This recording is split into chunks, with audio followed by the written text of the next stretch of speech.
Salut à tous et bienvenue dans cette vidéo où aujourd'hui je vais vous parler de mon Beretta AR70.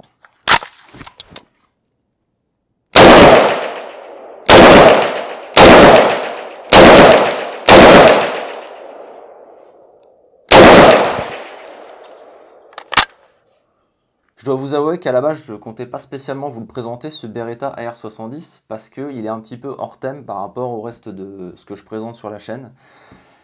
Mais ça m'a été demandé par quelques personnes dans les commentaires, donc pourquoi pas.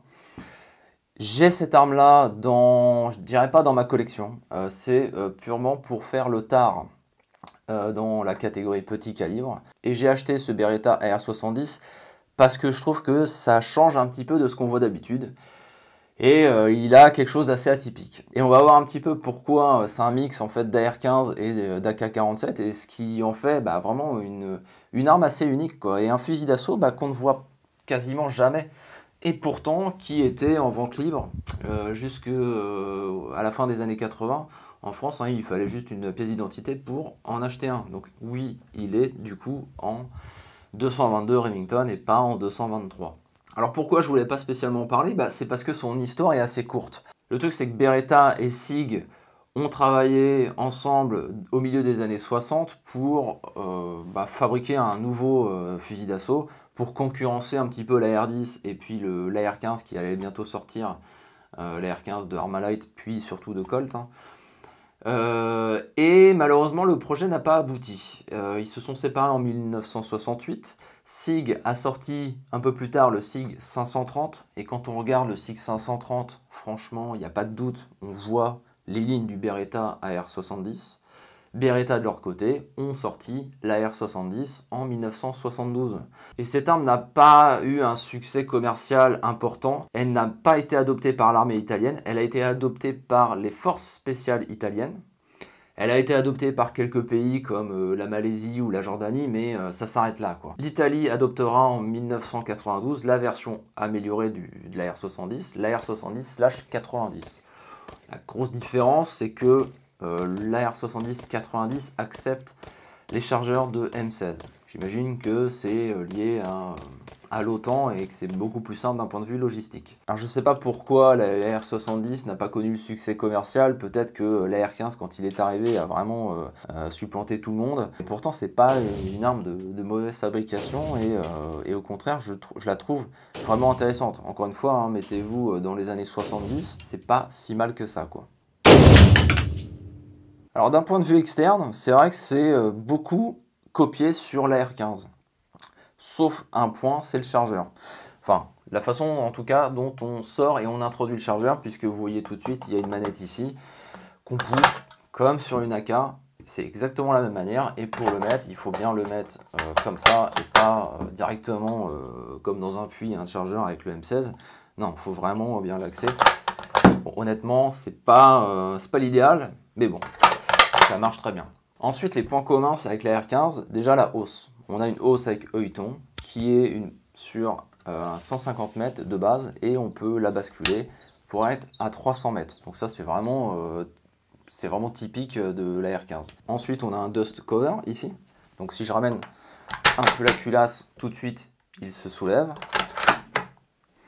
Je vais mettre la culasse en arrière. Et on a de l'autre côté un bouton qui permet donc de ramener la culasse en avant comme pareil sur un AR-15. Donc si je le ramène, si j'appuie dessus de ce côté là,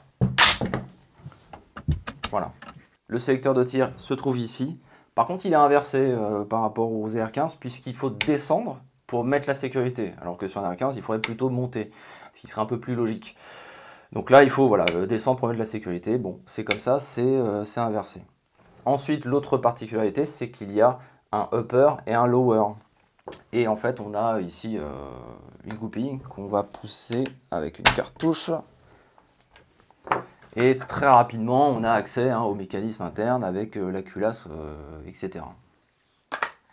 Et c'est là qu'on va voir en interne que ça ressemble beaucoup à l'AK, puisque il y a un emprunt de gaz ici avec un piston en fait qui est tenu sur la culasse et vous allez voir la culasse ressemble vraiment à une culasse d'AK-47. Il y a un bipied aussi. Alors le bipied, se replie le long du garde-main. Il y a des trous ici, des deux côtés, et ce qui permet de le replier. Voilà. Alors sincèrement, je me suis demandé si j'allais pas l'enlever, ce bipied, parce que, à part faire du tir de loisir, et voilà, je le mets, et puis je suis content, je suis à 200 mètres, je suis comme ça. Pour le tard et le tir à la bretelle, c'est un peu gênant.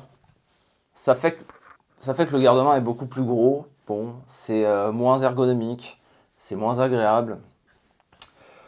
Mais bon, au final, ça fait partie de la ligne en fait, de l'arme, je trouve. Je l'aime bien comme ça.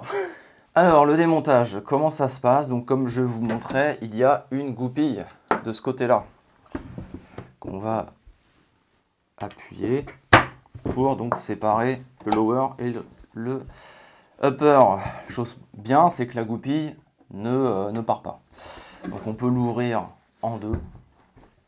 Et je vais le mettre dans l'autre sens, ça sera plus pratique pour vous montrer la culasse. Le bloc culasse en fait est maintenu avec le levier d'armement et le piston.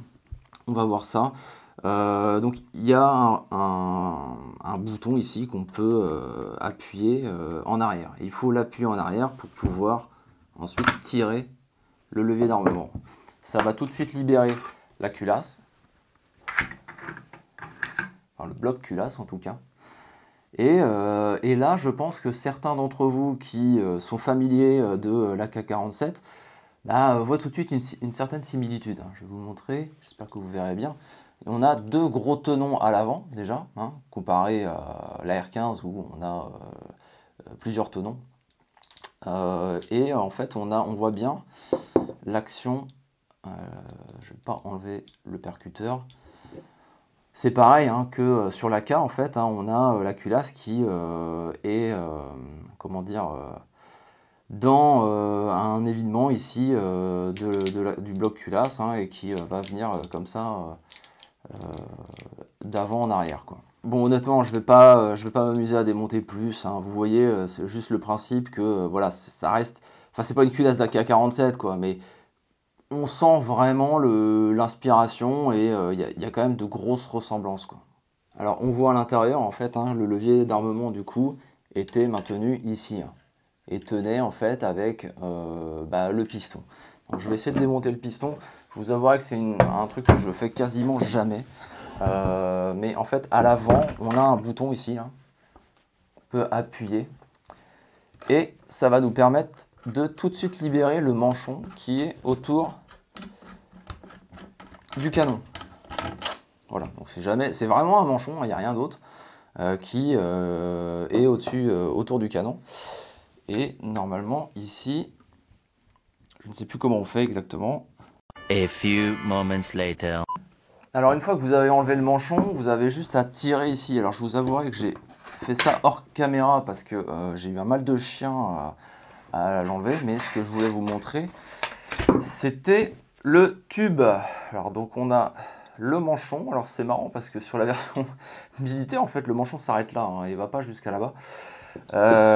Et surtout le piston qui est très très sale. Et est-ce que je vais réussir à l'enlever en fait?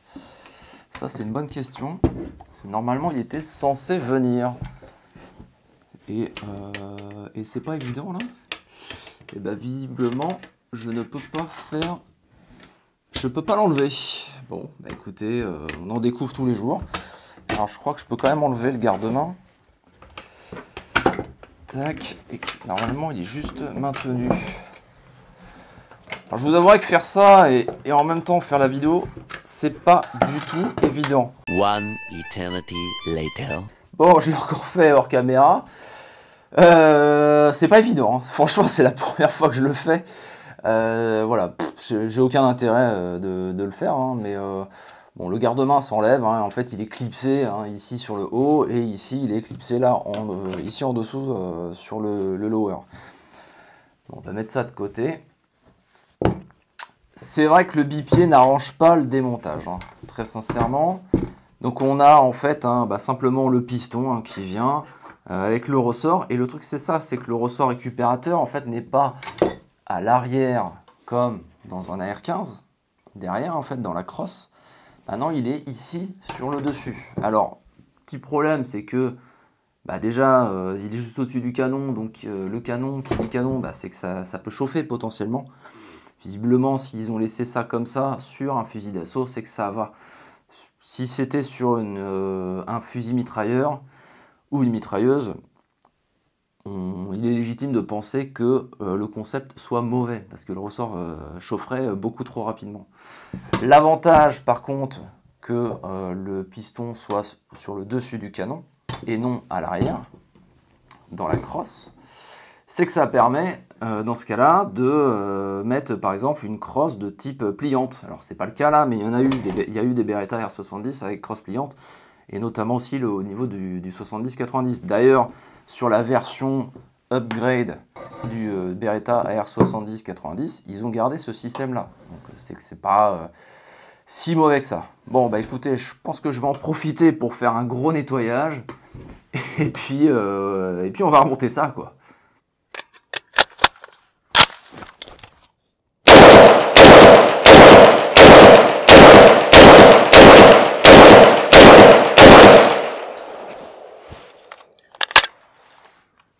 Bon, voilà, il est remonté. Alors clairement, ça n'a pas été une partie de plaisir. Mais je pense que c'est surtout dû à ce bipied qui, en fait, qui se balade quoi, un petit peu, voilà, hein, qui se balade de droite à gauche, qui est pas super pratique. Hein, s'il pouvait se détacher d'emblée, mais non, on peut pas en fait. Pour l'enlever, je suis obligé d'enlever en fait le manchon, d'enlever au niveau du piston quoi. Et après je peux l'enlever. C'est pas très pratique, mais moi j'aime beaucoup ce Beretta. Alors malheureusement je pourrais pas vous montrer de tir à 100 ou 200 mètres, parce que ces derniers temps j'ai beaucoup plus privilégié le tir avec mes fusils à verrou. Pas peaufiné, j'ai pas fait de rechargement non plus. Il a la fâcheuse tendance quand même à abîmer les étuis, parce que quand il sort ici là, il tape ici dans la fenêtre d'éjection. Et il y a toujours un point sur les étuis. En tout cas, l'ergonomie de l'arme, moi je la trouve vraiment excellente, quoi. Moi j'aime beaucoup. Je trouve que c'est un beau fusil d'assaut, quoi. Je trouve, moi j'aime bien. Franchement, voilà, si vous voulez vraiment quelque chose d'atypique, qui sort d'un énième clone d'AR-15 qui sort sur le marché, une énième AKM, et pourtant j'aimerais bien avoir une AK-74, et je trouve que ce Beretta R70 est plutôt cool, et en plus sur le marché on les trouve à un prix plutôt abordable. Alors pourquoi abordable? Déjà ils sont en 222, ils sont pas en 223, mais au moins ça offre l'avantage, je dirais, d'une munition libre, même si le 222 coûte plus cher à l'achat que le 223. La problématique, ça va être les accessoires, parce qu'on ne peut pas faire de custom, quoi. Je peux mettre une lunette et puis ça s'arrête là, quoi. Il n'y a pas de garde-main avec des rails Picatinny, etc. qui existent. On ne peut rien faire de plus que ça, quoi. Les accessoires, enfin surtout les accessoires en fait, le seul accessoire c'est le chargeur, et trouver des chargeurs de 30 coups, c'est assez difficile. Moi j'en ai 2 de 5, plus celui-là de 30. J'ai mis 1 an ou 2 ans, je ne sais plus, à le trouver.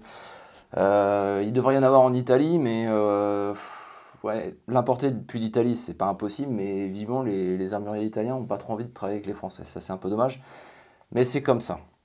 Après, moi j'ai pas besoin au final d'avoir... J'aurais pu me contenter de mes 2 chargeurs de 5.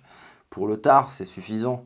Après, bon, je trouve que quand même pour la dégaine et le visuel de l'arme, c'est quand même vachement plus sympa avec un chargeur de 30, quoi. Donc voilà, mon Beretta AR70. Voilà, la vidéo touche à sa fin sur ce Beretta AR70. Merci à toutes et à tous d'avoir regardé la vidéo jusqu'au bout, et je vous dis à la prochaine.